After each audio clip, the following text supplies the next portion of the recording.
Hello there, my name is Enoch. Taking care of your health should be a top priority.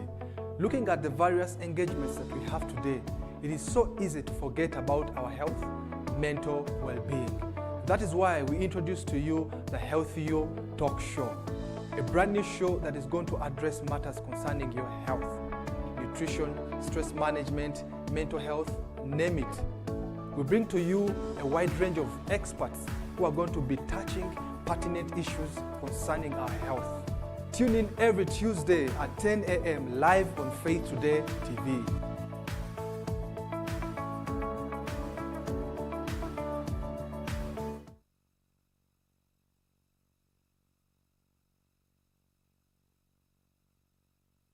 Mountain Moving Faith. This is my latest book.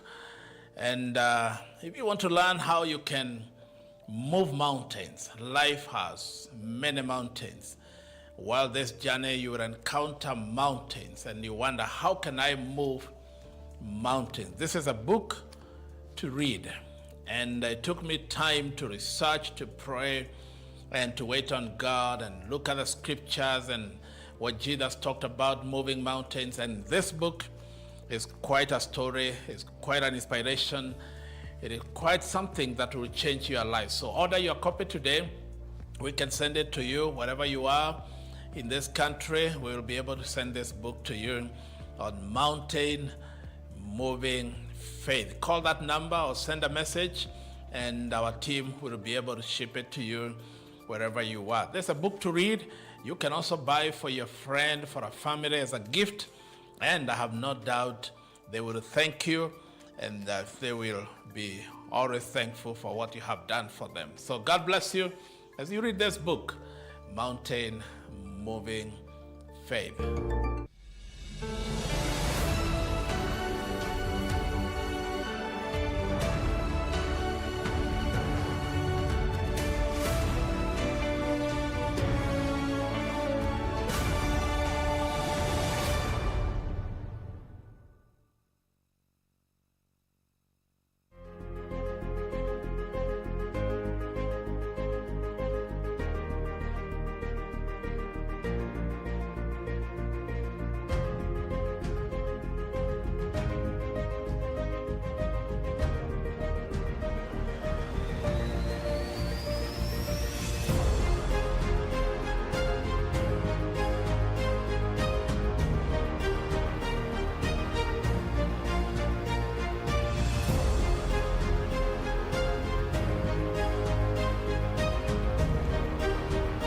Welcome once again to Kingdom Business Network. This is your business forum where we discuss business ideas, business tips to help you grow your business. We are so delighted to be coming straight to you, whether you're in your office, whether in your house, or whether you're just driving and listening to this discussion. You are in the right place. Stay tuned to Faith Today Television, whether you are on Facebook, YouTube, or whichever media you're watching us. This is a place to be. And today we are going to have a wonderful discussion on cash flows. So if you're running your business and you want to handle cash in the right way, that you have the inflows and outflows of cash well balanced and working for you, then today is the day to listen to this discussion. And as usual, please make sure that you send questions because we are here because of you. And we want to make sure that we add a lot of value to your business. So prepare those questions. The numbers will be running on your screen. Use those numbers and we will answer your questions and help you in running your business. And today, on my immediate right is Pastor Geoffrey Kilonzo. He's a wonderful consultant in business matters. And he's going to take us through this discussion. Welcome, Pastor Kilonzo, and you can introduce yourself to the viewer. Thank you, Dr. Mungai. Pleasure being back here again. I'm Geoffrey Kilonzo. I'm a trainer. I'm a master trainer with the International Labour Organization. I'm also a preacher of the gospel. I run a company called ICST Enterprise Developers. We normally train businesses, small, medium, and actually micro, small, and medium enterprises on how to start, grow, how to generate ideas, start businesses, and improve those businesses. That's our core business. Thank you, Dr. Wonderful to have you and to host you. It's always a pleasure. Thank you. And on my immediate left is my co-host, Victoriana Alwang'a, a financial advisor. Please introduce yourself. Thank you so much, Dr. Mungai. Once again, to our viewers, welcome to the show. As you heard, my name is Victoriana Alwang'a. I'm a financial advisor, and I'm really passionate about finance matters. And today's topic, cash flow management, is really exciting, and I'm looking forward to see what Pastor Geoffrey has in store for us in this session. Thank you. And once again, welcome our dear viewers. And in case you're watching us on YouTube, please like, share, comment, subscribe, and you'll help us with the algorithm in making sure that this word goes to as many businesses as possible. We want to help you, and we want to interact with you. And to start the discussion, we are discussing about cash flow. Yes. Do you have cash in your pocket? Cash flow. No, I don't have cash in my pocket. So what is cash flow? Thank you very much, Dr. The first thing I would say is every business, small or large, they have this challenge, managing cash flow. So cash flow management is money coming into the business and money going out of the business. That is cash flow itself. So how money comes into the business and how money leaves the business. Cash flow management is the process of, I normally use a few words here, optimizing that management. Let me start. Process of tracking, then of managing. You track, you manage or monitor. You can use managing or monitoring. So you track, monitor, and optimize the cash flow. So money coming in needs to be tracked. It needs to be monitored before it goes out. And what you get at the end of the day, you've asked me, do you have cash in the pocket? It's cash balance. You should fight as much as possible not to run dry of cash. Many people find themselves not knowing where the money went. They saw the money coming. They don't know whether it went out to pay bills, it went to pay suppliers, but they have bills not paid, suppliers not paid, and there's no money in the cash box. So we are here to discuss how do you make sure that you don't run out of cash. The moment you run out of cash, you're not able to buy materials, you're not able to buy goods, and you run out of business. And sometimes it happens in between. And cash flow management is very interesting. I think we should also talk to those who also earn money in terms of salary, because they get a salary, but by 15th, 14th, 20th, out of cash. So cash flow management is both for business and for individuals.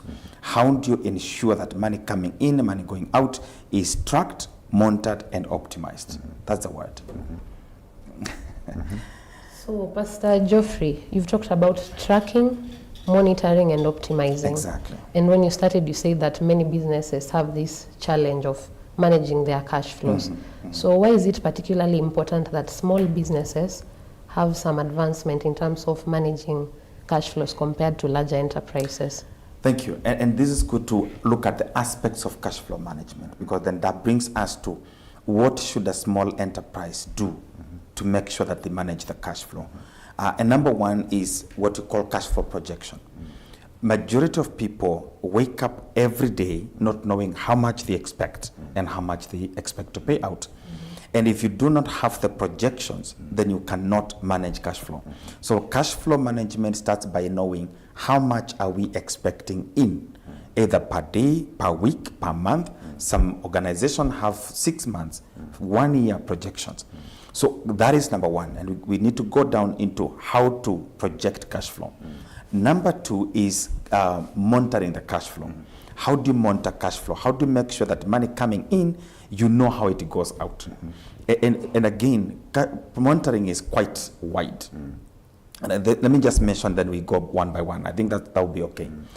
Number two is managing the inflow.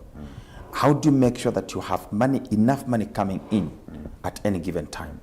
Managing inflow, we're talking about the sales. And the money comes from different places. We're going to look at that. Then managing the outflow. If you manage the inflow, you should also manage the outflow. You watch the gate that brings in, you watch the gate that gets out.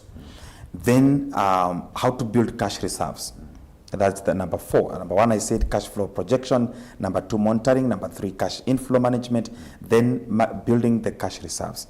How do you ensure that you cushion yourself from emergencies that would emerge during the business transaction time? And then finally, seeking financial support. So those are the things that I think we should look at if any business is going to make a lot of sense in terms of cash flow management. So I don't know whether we can drill directly into them. Yeah, I think one we by can one. start with cash in, Yes. the inflows. Where does this cash come from? Exactly. Because then you're talking about cash flow management. Is Yes. the cash in, then the cash out. Cash out. Yeah? Yes. So we want to see that what remains with you. So let's start with the cash in. Very good. And there's one tool that we are discussing, cash flow management. Cash flow management can be summarized into a cash flow statement. Okay. And a cash flow statement captures the cash in and cash out. So when you're doing a cash flow statement, the first thing that you should look at is sales. Money comes into the business through sales. You see, when I train people with a flip chart, just that this is a show I would have turned to my flip chart. We normally draw a pot. Yes. You know, if you look at the way a pot is, and there's water being put into the pot, and then it has an outlet at the bottom, anything that you put in, whatever money comes in from, that is what we're calling cash in. It's like pouring water into that pot. Then the out, when water is pouring out, that is the outflow.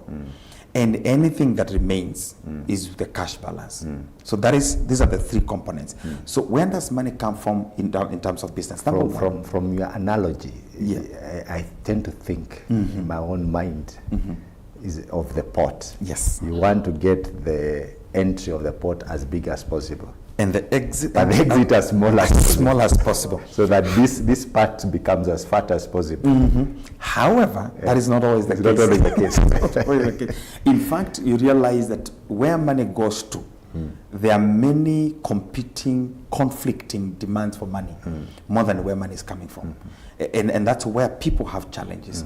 So if you analyze where money comes from, number 1 is sales. Sales, You'll yes. get money from sales. So, and sales, depending on the kind of business you are in, it could be direct sales or indirect sales. Let me talk to maybe someone who is in retail. In retail, you get money from direct sales because you are selling direct to the consumer. A wholesaler will get money from the retailer, but can also have direct sales to the consumer. Majority of wholesalers nowadays, they are selling to retailers and consumers. And pricing is different. You know, I'm trying to paint a picture to everyone who is watching, because they may be watching from different, dimensions. Then we have service providers. Service providers is the service that you offer that pays you. That is your source of income. That is your sale. Now, manufacturer is just like a wholesaler or a service provider, because you may manufacture, sell to wholesalers or retailers, or sell directly to the consumer, depending on the size of your business. So you need to analyze your sales. When you are doing your cash flows plan, if, for example, you are selling to 2 different markets with 2 different prices, you need to analyze each and quantify the amount of money you're expecting. If I am a manufacturer, for example, and I'm selling directly to the consumer, the price I sell to the consumer is not the price I sell to the wholesaler or retailer. It might be a bit high and lower to the intermediary. So don't just put sales. What sales are they? Break them down. Column row 1, you can have direct sales to consumer, X amount of price. To the retailers, to the wholesalers, X amount of price. Then now, because you're doing a cash flow plan, you need to look at every day, how many units are you expecting to sell per day? I'm expecting to sell 10 units to direct market. The price is X. The total amount that I will get from this market is this. You have to be very keen on each amount. Then you go to the next type of market, X. Do the total sales that you expect to make that day or that month. That is how you project sales. You can do that repeatedly per month or per week until you are able to see the graph. In fact, I normally tell people, once you do the cash flow projection, try and draw the graph and see how it behaves. Because how your money, if you can project the behavior of your money in, you can always determine your money out, and you can advise. Many people bounce checks. If you have checks that you are signing for suppliers, because they did not project their cash in properly, to know that it's on 15th or 17th that I expect some good sales or some good income. And now I can project this one, I'll schedule to pay this day. This one, I'll pay schedule to pay this day. We don't just project money for the sake of just projecting. It advises on how you can schedule your payments. So that is very important. So schedule your income. The other source of money is loans, friends, and other money coming into the business. Please separate yourself from the business. And it's good to advise business people to do this. Because many people, they don't know when this is my money and this is business money. Separate them. And we talk about balance sheet. Because when we talk about the balance sheet, when you withdraw money from the business, it's actually projecting the balance sheet. You know, so separate yourself. Now that is money in. Look at the money out.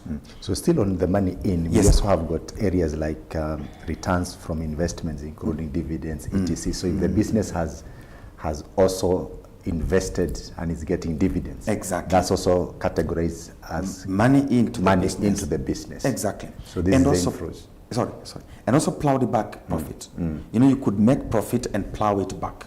That is again in, money in. So any money coming in fact, that thing, that the pot, when you visualize it, like you're saying, any money coming into the business should be factored in. Should be factored in. Yeah. So you said the dividends. What is the profit plowing Profits, back? loans, financing. Loans, grants, asset sales. Asset sales, exactly. So that is what we talk about, cash in. I don't know that, Victoria, you have another addition of any money coming in? I think you've covered most of them. You've talked about returns on investments. Yeah. You've talked about what we receive from financials and all that. And when we started, I'd just like maybe to ask a question. He mentioned that what we desire is for us to have the entry of the pot as big as possible. He The entry mentioned- as big, yes, yes. the entry as big and the exit as small. As But you small. mentioned that that's not usually the case. Yeah. Could you maybe elaborate why? Exactly. So you can see the cash in is not as much. How many times do you get dividends? How many times do you get grants? How many times do you get people giving you money? So you realize that the most consistent income or cash in for a business is sales. That is the most consistent and the most frequent. However, when we go to the outflow, the outflow becomes chaotic. Why? Because this is where you have expenses.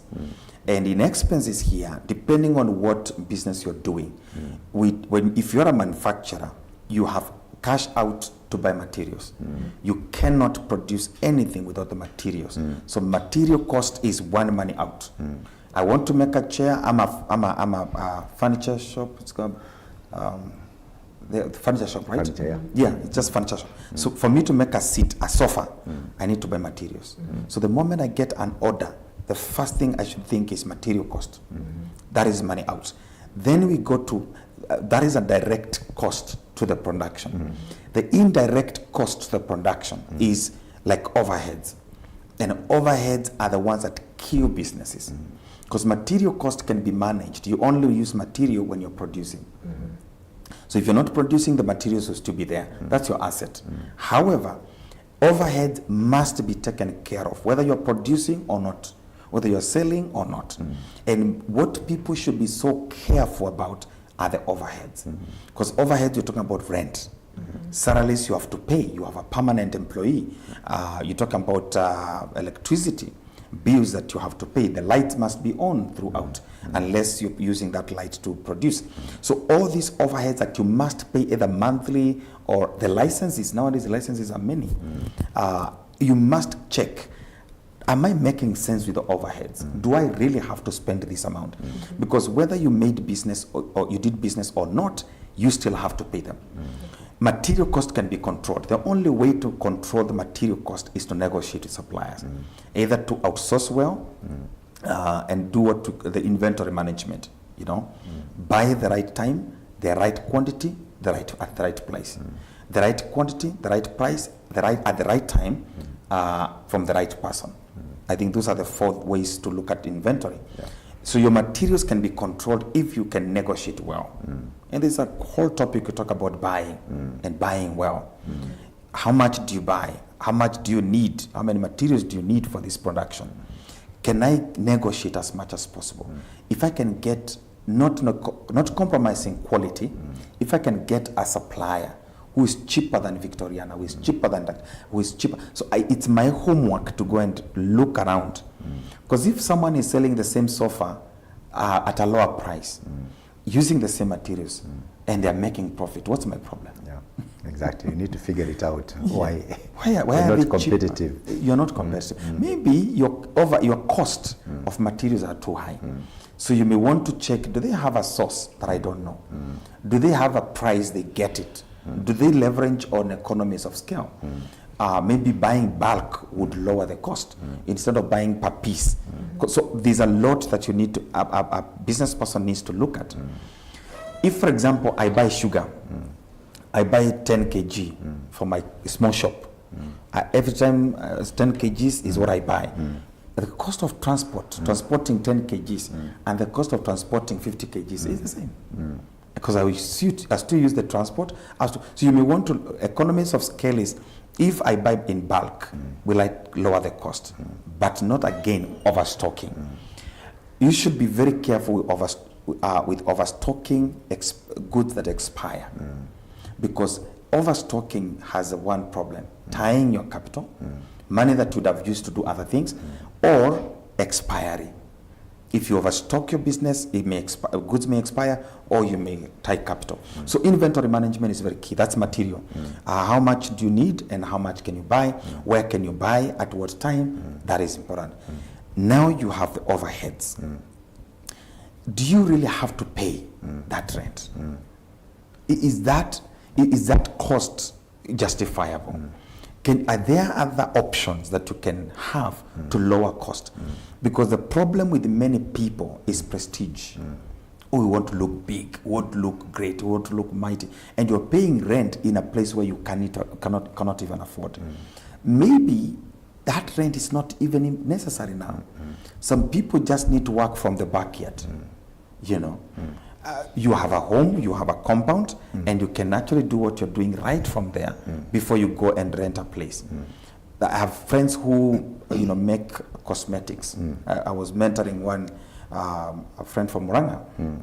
He's into making cosmetics and all this. So I went to visit his business, and I realized he uses a very small place because cosmetics actually it's just chemicals mixing here, just small lamp equipment, and all that can be done in one room at his house.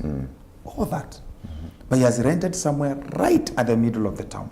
I'm asking, is it justifiable? Who comes to buy from you here? Nobody. All the orders are online. If he's not selling online, he's distributing to supermarkets. He's actually the one who goes to the customer. So we agreed, look, you can start by cutting on this rent cost first. Instead of crying there's no money, save this. Because remember, we are trying to reduce that exit. Close this one. Go back to your house. Clear one room if possible, and do all this there. Do all that. Then now go online. Sell, market online. So how can you reduce? The electricity has been reduced because he's using the same electricity at home. So the point here is, how can you reduce the overheads as much as possible? The labor cost. You have 3 people, 4 people doing the same thing. Sometimes even duplication of roles. Is it possible for you to try and analyze the activities, do some job description, and reduce on your labor? Because labor, people still earn salaries even if they do not work. So why not try and analyze your activities, collapse some roles to one person or 2, and reduce your cost? So anybody who has high overhead cost, please try and reduce them as much as possible. The other one that I would mention, because that is also on the outflow, is debt cost.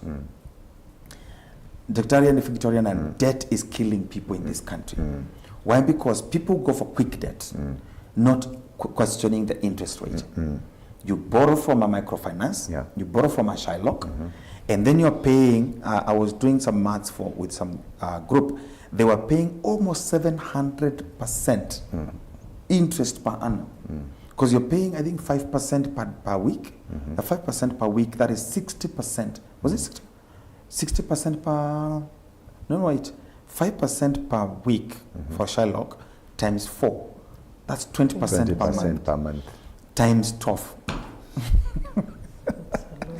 240. 240. Yeah. Some even pay more. Some even pay 5% per day.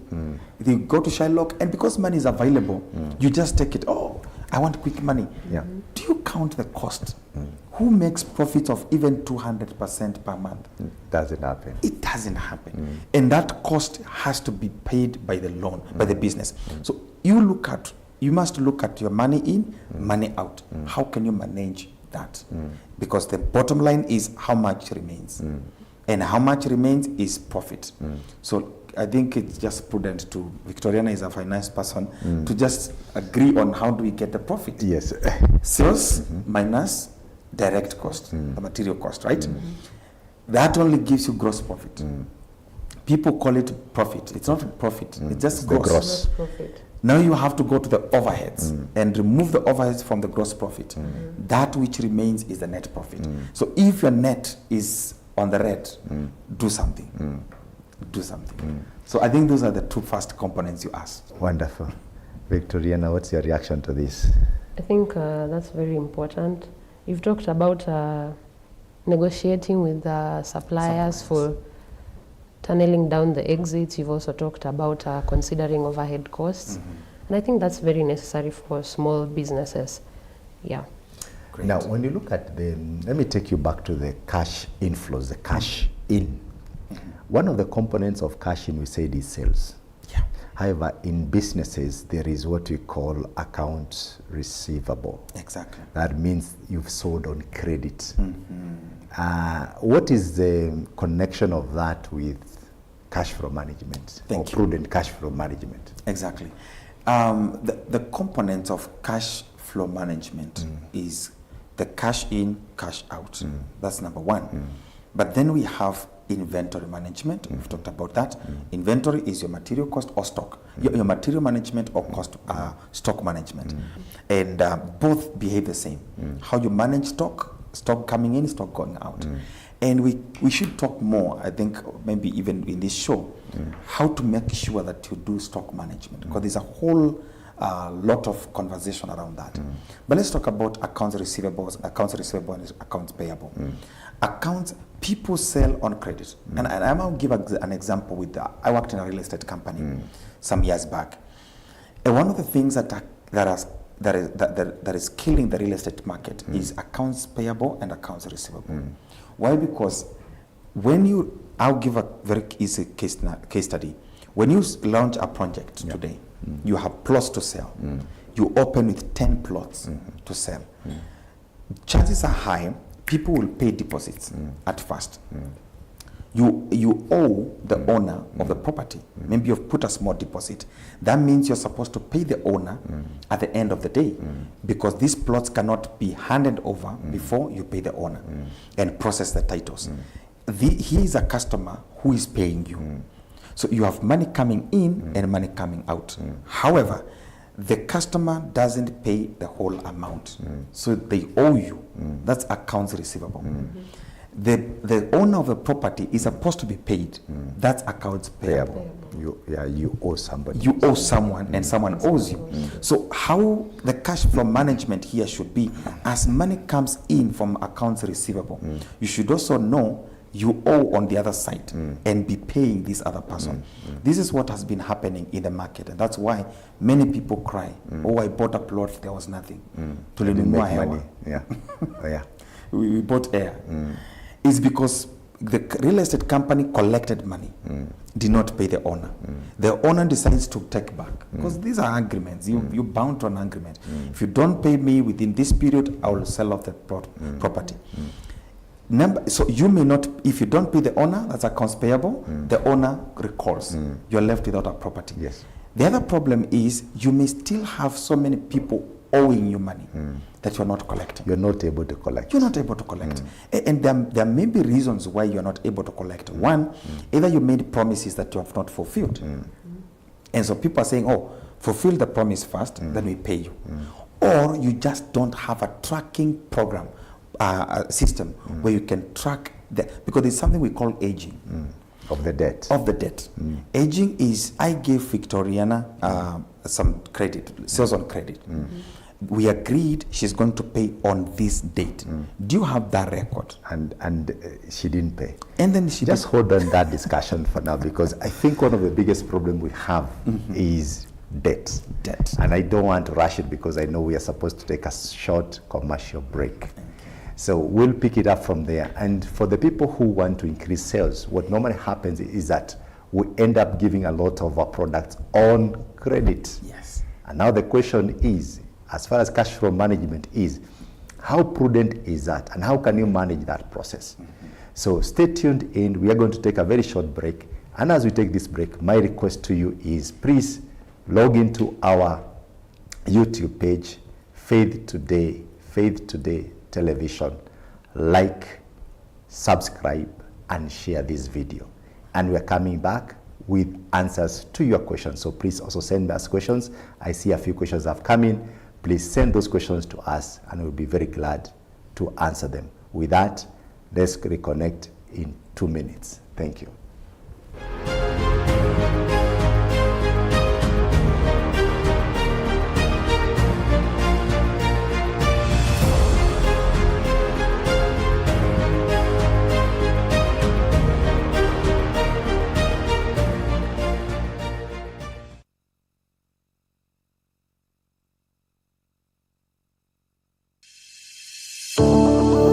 Okay, asante. Nilikisajili kitabu ambacho kinaitwa 7 Keys to Success, ama kuna kanuni funguo 7 if you like it, ambazo zitakuletea ushindi na kufaulu maishani. Wote, wewe na mimi, tunataka kufaulu, lakini pia kuna njia ya kufaulu.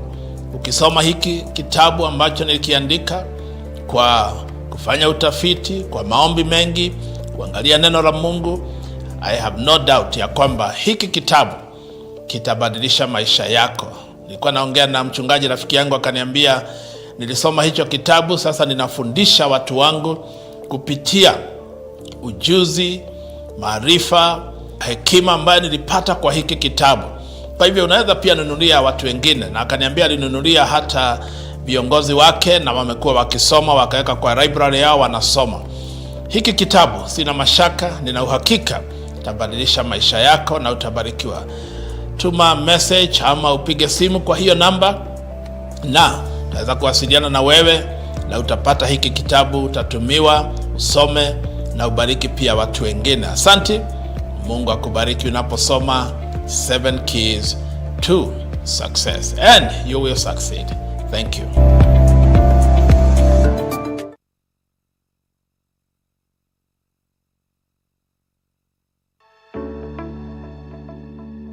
Hello there, my name is Enoch. Taking care of your health should be a top priority. Looking at the various engagements that we have today, it is so easy to forget about our health, mental well-being. That is why we introduce to you the Healthy You Talk Show, a brand new show that is going to address matters concerning your health, nutrition, stress management, mental health, name it. We bring to you a wide range of experts who are going to be touching pertinent issues concerning our health. Tune in every Tuesday at 10 a.m. live on Faith Today TV.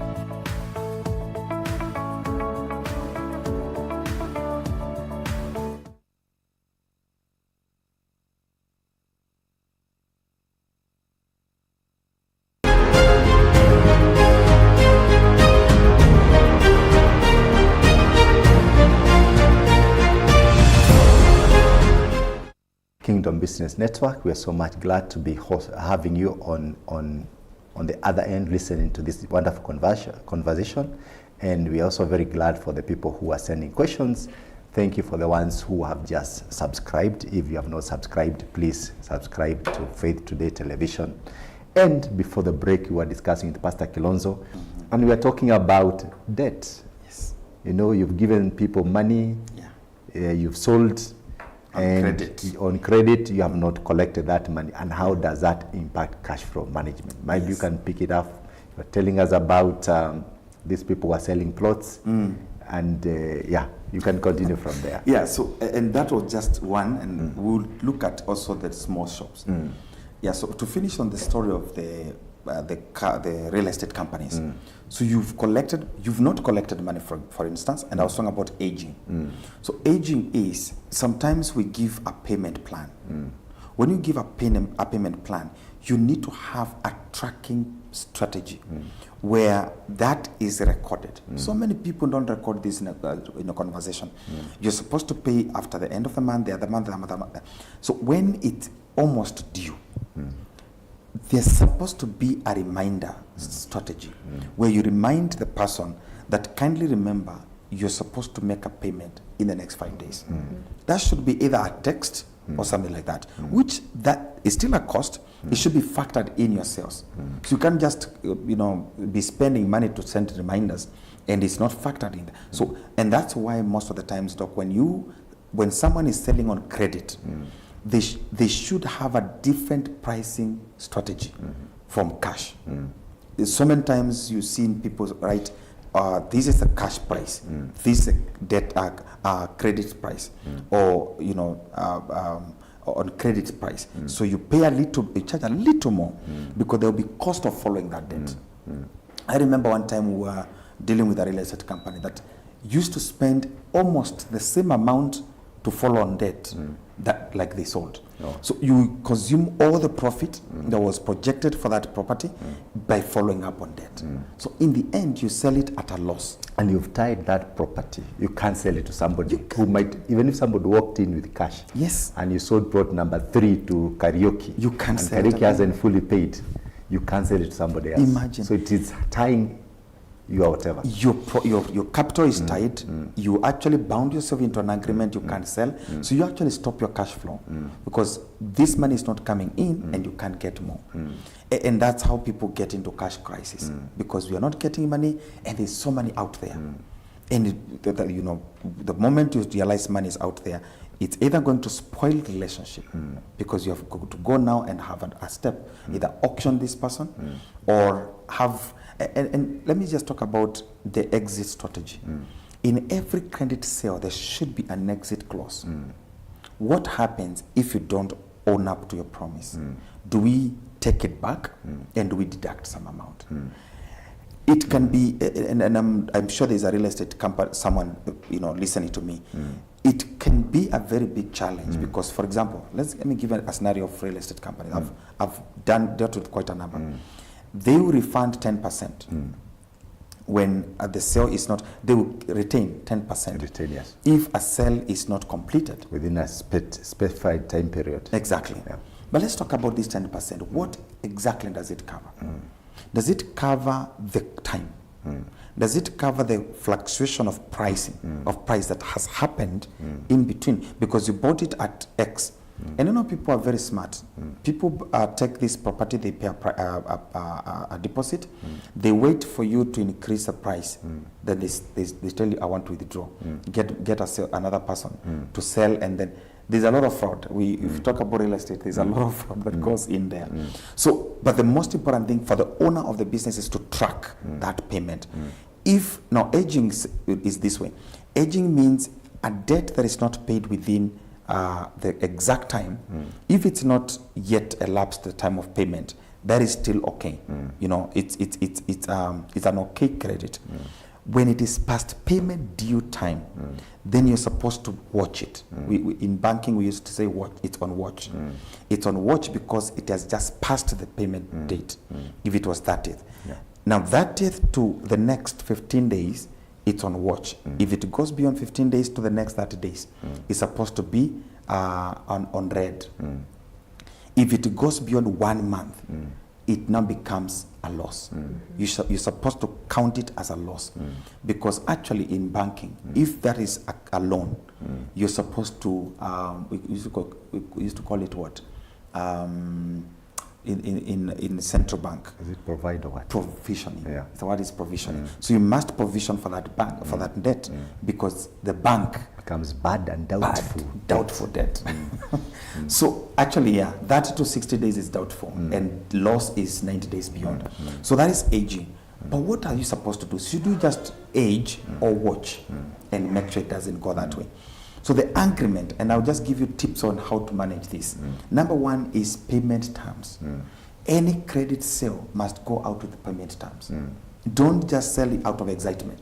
And small shops are very good with this. With excitement selling. Excitement, and someone just smiles at you and you give on credit. Just a smile. Yeah. Someone just sweet talks you, you give on credit. The boutique ladies and gentlemen. Someone comes, they're used to buying from you and just, oh, I love the blouse, or I love the top. Please give me, I'll pay.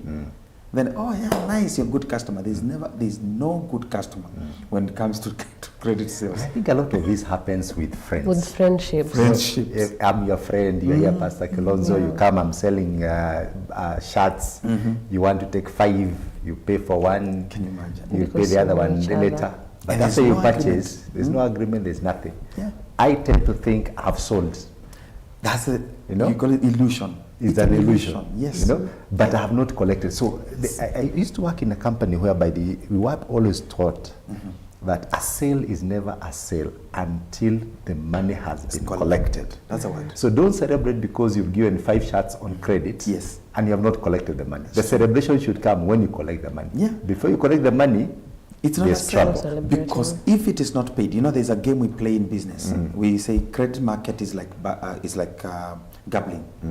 We actually use there's a spinning wheel that we do. We say if you want to sell, if you sold on credit, you should spin the wheel. It has options: might be paid in full, might be paid half, might be a write-off, or might be paid later. So if you do a credit sale, it's like gambling. It might be paid in full, it might not be paid, it might be paid later than you expected. So you need to, it's not a sale. No, it's not. So that is a problem with many people. Do you have terms of engagement? Then invoices. Do you either send invoice in time, if it's something that you need to invoice, or do you send reminders? Then is it easy for this person to pay? What kind of relationship do you have with this person you're selling on credit? You must determine who buys on credit and who cannot buy on credit. Trust is important. And for you to trust, we normally say trust is credibility, reliability, and commitment, and then self-orientation. So I should be able to evaluate a customer based on credibility. Are they credible enough to get on credit? Are they reliable? Do I have a track record of this person that I know I can rely on them? So that is important. So we're talking about debt receivable. You must be able to track that debt. If you can't, don't give it out. The other thing is, you know when to say stop. You must have a cut-off time, a cut-off point. If, for example, I've bought 1 unit on credit, second unit, there must be a limit of how many I can give either per person or even at a particular period of time. If I exhaust my sales of credit, I should be honorable enough to say, look, I'm sorry, we can't give anymore. Today we have exhausted our credit sales. So you need to have very clear policy on credit, credit policy, a very clear credit policy, no matter the size of the business. Even if it's a shop, know how much you can give out. And please, that person who buys on credit, you must profile them based on credibility, reliability, and commitment. And that is historical. So that is accounts receivable. Now, accounts payable is money you're supposed to pay out. And we talked about the inflow. Many people don't know how to manage, how to plan, or how to project the accounts payable. You see, you've sold on credit, for example, and you're expecting people to pay up on particular days. So, and that's why people say, if you give me a commitment, I'm giving someone else a commitment. So if you tell me you pay on 10th, I may commit to pay someone on that date. Because you're expecting money in and money out. So you plan based on the money expected. Is it cash sales, or is it on credit collection? So plan your accounts payable based on your projected income. And I think I want to make a comment on that. Please do. You gave a very good example. Somebody has pledged to pay you on the 10th. and I need to pay somebody else on the same. I think it's more prudent. If I was promised 10th, I had 5 days. You know, the margin of error. Margin of error. Because if I promise 10th and this doesn't come in, what happens? What happens? And that's why you find that accountants are very good in doing in holding the money as much as possible. Yeah. They're holding the payables. Yes. But trying to push to collect exactly as much as they can. So a good accountant actually has to collect as fast as possible and hold his paying as much as he possible. Can. Exactly. And negotiate. Negotiation as a business person is a skill that you must have. Negotiate with the people you owe money. Try and negotiate as much. Don't and avoid over promising. Because you know, people don't know that a bounced check is actually a damage to your brand. And many times people ask you, even nowadays when you do tendering, they ask you for statements. They want to see your behavior in terms of payments, do you bounce checks and all that. So avoid committing without being sure this money is in. So that is important. Okay, you can finish that, then we take the questions. Yes. So monitoring. So how do you monitor this cash flow? Number one is regular updates of. So you have cash flow projections, and to project cash flow, you must have a cash flow statement. I normally say, if you can look back 3 months and try and do some analysis of your 3 months cash flow statements. We are now in the month of October. Look at July, August, September, and do analysis. Our sales behaved like this. Our payments behaved like this. Then you can use the statements to project the future 3 months, so that you can know our sales go high during this period, they go low during this period. But we pay more during this period, we pay less during. You can plan well the future. So monitoring helps you to know, where are we coming from, where are we going, how do we make sure that we optimize our cash flow, so that you don't always cry there's no money. The last one, Doc, is ask yourself, where is my money?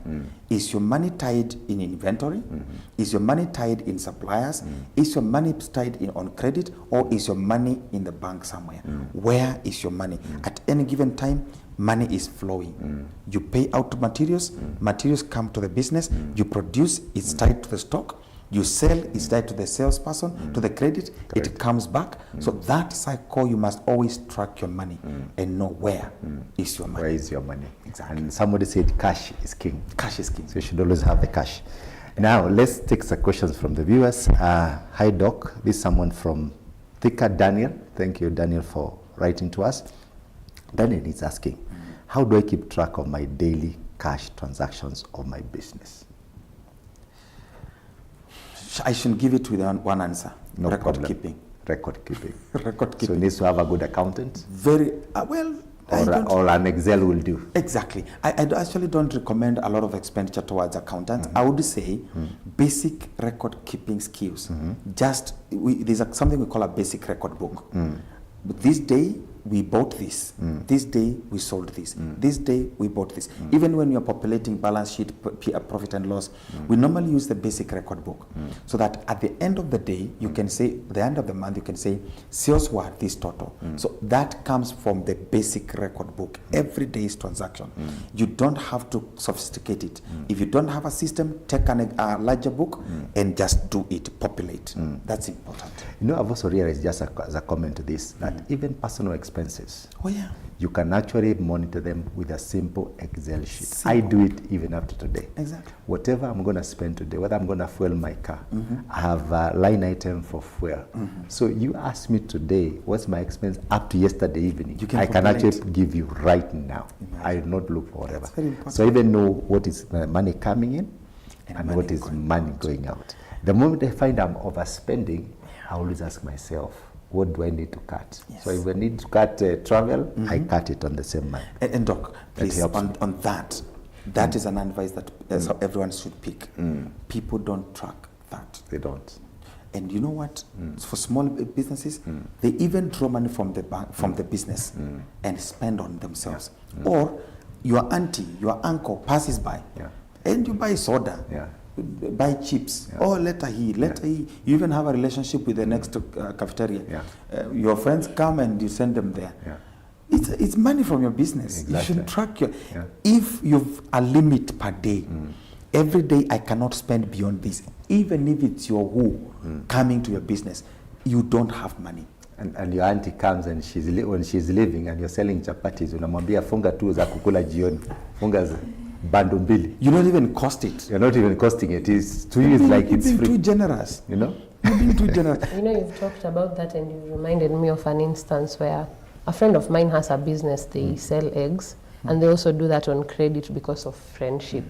And so you find that someone owes them money, and then maybe the next time they are going to hang out, and this other person offers to maybe cater for that expense. So again here, an issue of losing money to debt. Exactly. Yeah. Exactly. And Doc, you know we are born again. Yeah. Oh, praise the Lord. Amen. But is it a lie to tell someone, I don't have money, yet in your pocket you have 10,000? It's not a lie because it's a business. Exactly. And the business actually might not have money because the money, the 10,000 you have in the pocket, budgeted. it actually might be owed to somebody. That's true. So the fact that it is here physically does not Does mean not mean that it's yours. on paper it's yours. Let's go to the next question. I will try and answer as many as possible. Sure, and if you've done it, you've talked about it, you can just be brief on it. No problem. And kutoka Jericho, I sell groceries, but I recently noticed that there is a shortage in my cash at hand compared to what I'm spending. What am I supposed to do? I think you've talked about that, Just but about it. you can just mention one just or track two. your expenses and cut on what you can. I love what you said with your personal expenses. Just track expenses and look at, always have a cutoff point and put it on red. If you're spending too much on travel or transport or whatever it is, you can always put it a red. Ikipita this amount, I have to reduce it. And we have said, don't feel sorry saying, I can't do it. Yeah, always say no without explanation. And no is a complete answer. So, and once again, just open a simple Excel sheet on your computer if you have one, or laptop, whatever it is. Or even if you don't have that, just take a piece of paper, write down what came in and what went out. You know, the capital, cash in, cash out. Simple. You know, you paid this, you owe this, you do that. You do simple maths like those, you'll be able to know where your money is. And you should capture what you call personal withdrawals. Yes. Every money you take out, factor it in there. So how do you treat it? And maybe talk on that. When you realize you're drawing 6,000, 5,000, or an average of an amount every month or day, and you pay yourself a salary, so it's always advisable, convert that to your salary, because it's hurting your capital every time you withdraw. So please, instead of keeping on withdrawing, just convert it to your salary. Every month I pay myself this. And how do you determine, people ask this, maybe someone has not asked, how do you determine how much you pay yourself? Collect, put down all your expenses, rent, food, everything that you spend, because you run a business, maybe that's the only income you have. Do the total, and first, that is your indicator. I need to pay myself this much. Then how much else, how much more do you draw from the business continuously because of others? Put all that and determine how much you need per month. If you can't afford it, now look at where you cut. That's very important. Wonderful. Yeah. Kevin is saying, how can I use my cash flow projections to plan the future of my business? Is it possible? Of course, the reason why we do cash flow projections is to plan for the future, is to make wise decisions. Cash flow projections advise you on, one, which areas do you cut on cost? Two, how can you improve on sales, or how can you increase in sales? Because remember the pot, if there's not enough coming in and there's too much going out, you either increase the in or you reduce the out. There's no other way out. So either increase your sales as much, but keep on reducing on the cost. That is how the wise decision is, to make sure that you have enough balance at any given time, so you don't run out of cash. Nelson from Utawala, we hear you loud and clear. Good show. How do I handle unexpected expenses in my business without disrupting my cash flow? All right. Cash flow reserve. Cash reserve. I think we're going to mention that at the last one. At any given time, the reason why we do savings is not to see money lying somewhere. We save for emergency eventualities. always make sure that as you do business, you have cash reserve, either in a bank somewhere or somewhere you can get it as fast as possible. It may not be enough for that eventuality. However, you can have at least something to start off with. There's something we call a loan access plan. At any given time, a business person should always know how much can I access in terms of credit. And you can go to the bank. You don't even have to go to the bank because you want a loan. You can go to the bank and do a basic appraisal. Tell me with my cash flows, this is how my business looks like. How much do I qualify? The bank will tell you you qualify for 50,000 or 100,000. At the back of your mind, you know I can access 50,000 at any given time. So that is, you don't need to collect it. So if an eventuality happens, you can quickly go and say, look, I'm here, can I access the 50,000 debt? You can also have, sometimes people misinterpret overdrafts. An overdraft loan is not, you don't have to spend it. You can only spend it when you need it, depending on the kind of business you do. So you can even apply for an overdraft that you only use when need be. And if you overdraw that account, pay it back, because the interest of overdraft can be very expensive. Always make sure that you can. So have a loan access plan. Where can you get money for eventuality, and do you have some savings for it? So I think that's what I can say about it. Jennifer has a question. Jennifer from, she didn't say where. She says, how do I plan for my business with the cash I get every day? Might be just a quick one. How do I plan? She has cash, so how does she plan? You just, a business like I call it an organ. It's a living thing, and it's the heartbeat of a business. You should understand the heartbeat. When the heart beats too fast, then you need to detect. When it's also too slow, there's a problem. When it's normal, it's okay. So cash management is, do you understand your business? Do you understand the behavior of your business? How much do you spend per day on that business? Buying goods or buying materials? So that you don't have too much cash reserve also. You may plow it back or invest it in areas that you can get it back. And being an entrepreneur does not mean you cannot invest in money markets. You cannot invest in T-bills. So you can also invest in other areas where you can get the money back when you need it. So if she has cash reserves not useful in the business, she can invest.